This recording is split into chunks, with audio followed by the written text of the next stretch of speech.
Nicola? What's going on? I heard you were admitted to hospital. Hi, Wendy. Yeah, that's right. I'm in the hospital now. I was so surprised when Joe told me. I couldn't believe it. Sorry for causing a fuss. Anyway, you'll be able to get discharged tomorrow, won't you? Huh? Tomorrow?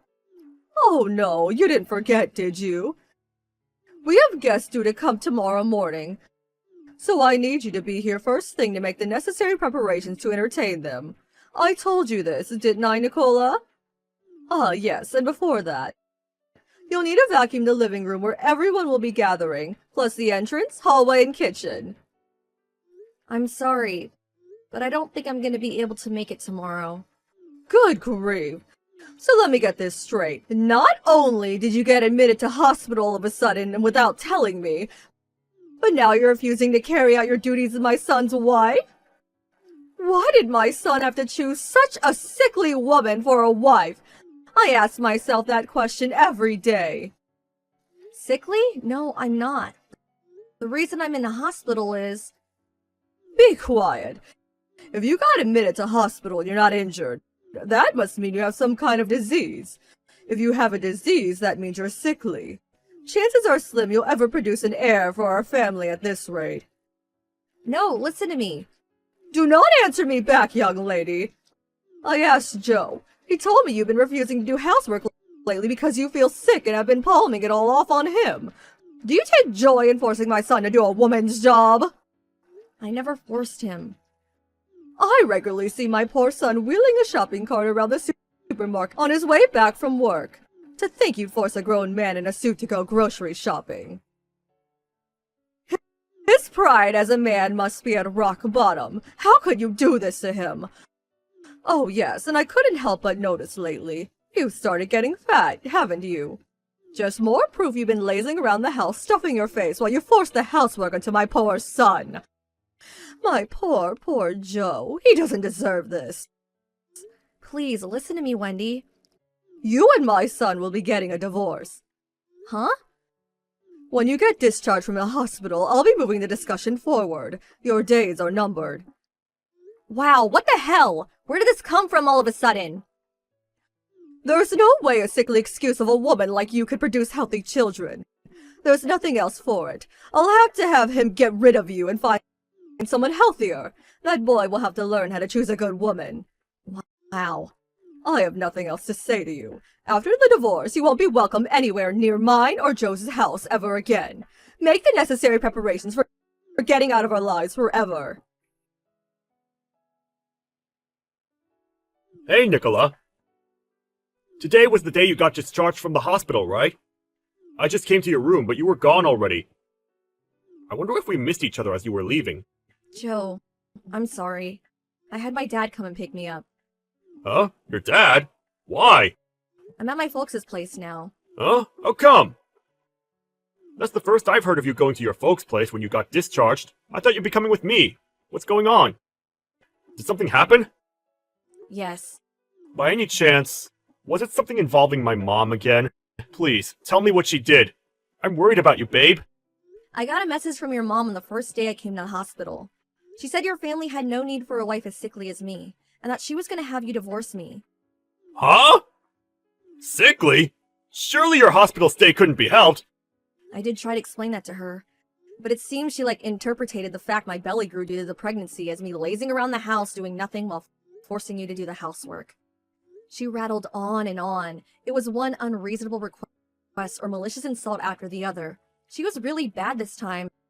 At first it was because I couldn't get a word in edgeways, but eventually I just gave up trying to explain. I see. Actually, I think this is fine. Even if you did explain to her, she would have probably just found something else to pick fault with. Rest up at your parents' place for the time being, babe. You deserve it. You've been through a lot.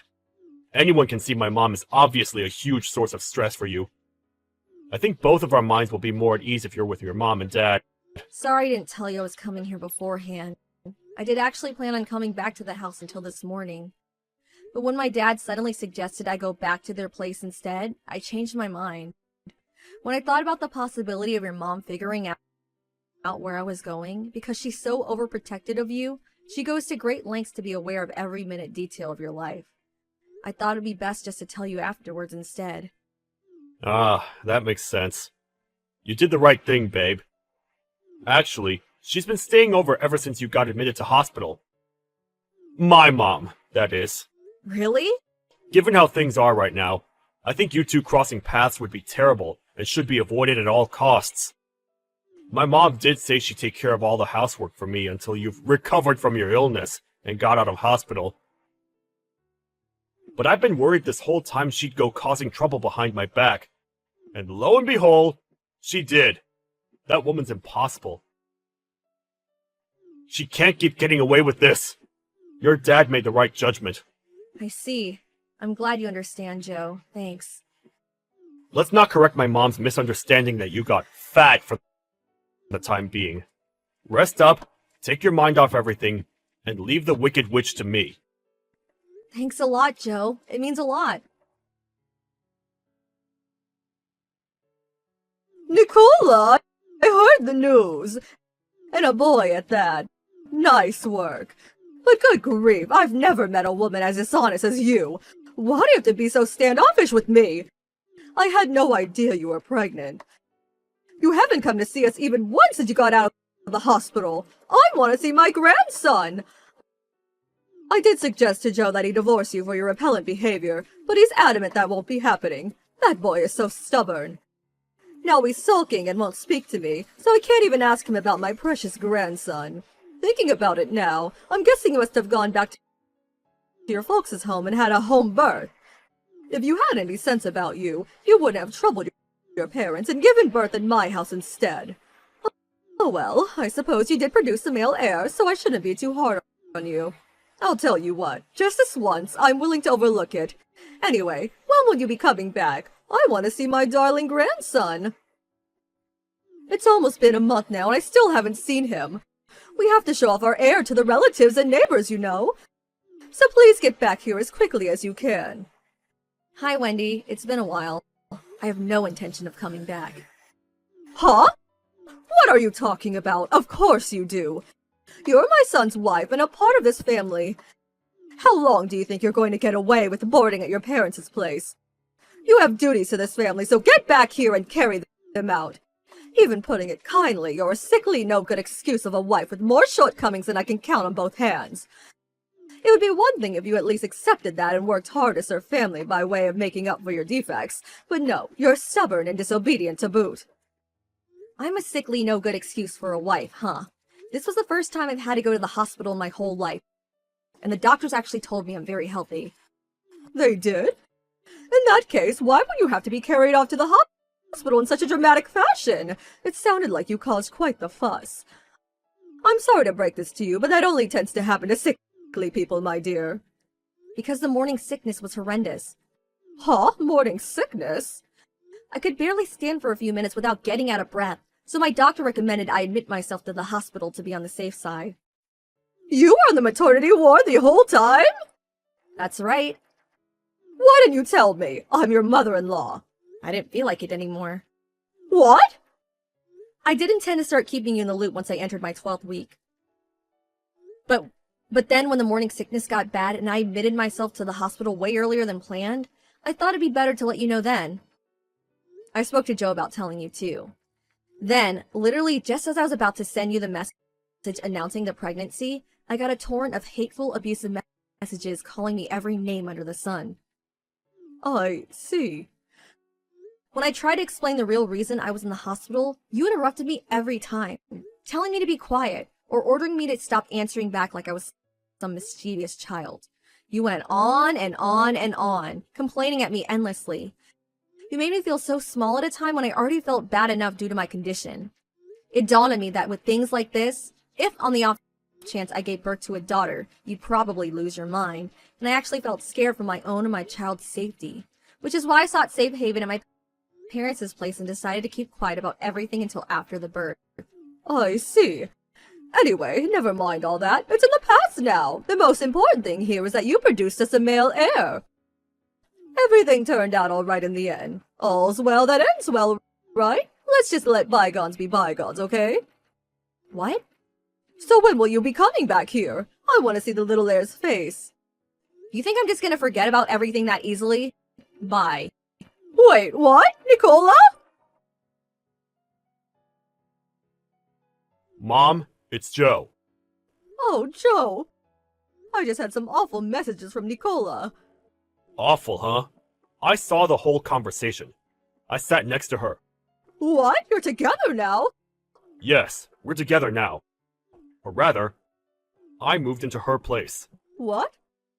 I'm only going to give you the quick rundown here. The quick rundown? This weird obsession you have with looking at our family like we're part of some kind of royal succession drama in medieval Europe? Eldest sons, brides, heirs? I couldn't care less. Huh? All I care about is protecting my family, Nicola and my son. And I have no interest in continuing to have anything to do with anyone who bullies my wife. That's why we're cutting all ties with you, Mom. Cutting all ties? It goes without saying, but you'll never see your grandson. Oh my god! That child's the heir of our dynasty! Just like you were! Do you seriously think you could do this to me? Dad gave us the go-ahead. What's the problem? What? Anyway, Mom, I gotta ask. Heir? Dynasty? What the hell are you talking about? You're the only person I've ever heard using those old-fashioned words outside of movies. Besides, Dad works in an office cubicle looking at numbers on a screen, for crying out loud. He's hardly the king of France. But... Nah, no buts. That's it. Never contact us again. Wait, Joe! After that, my mother-in-law completely lost it and sent me lots of hateful messages and voicemails, blaming me for taking her family away from her. But Joe showed me how to block her, and I never heard from her again. The next day, just to be on the safe side, we both bought new phones and changed her numbers. She did embark on a desperate search for the whereabouts of her estranged son and grandson, but in spectacular irony, she didn't even know where my parents lived because she had such little interest in me. As a result, there's no danger of her tracking us down and showing up out of the blue. And we're living our new family life in peace and harmony. Oh, and by the way, we are still in contact with my father-in-law, who's always been super supportive towards us. He gives us status reports on his wife from time to time. But sadly, he says she still hasn't shown an ounce of remorse, instead blaming everyone except herself for the mess she made. It seems the prospect of her meeting her grandson is still nothing but a distant hope. Last we heard from him, he's seriously considering divorce. Can you blame him?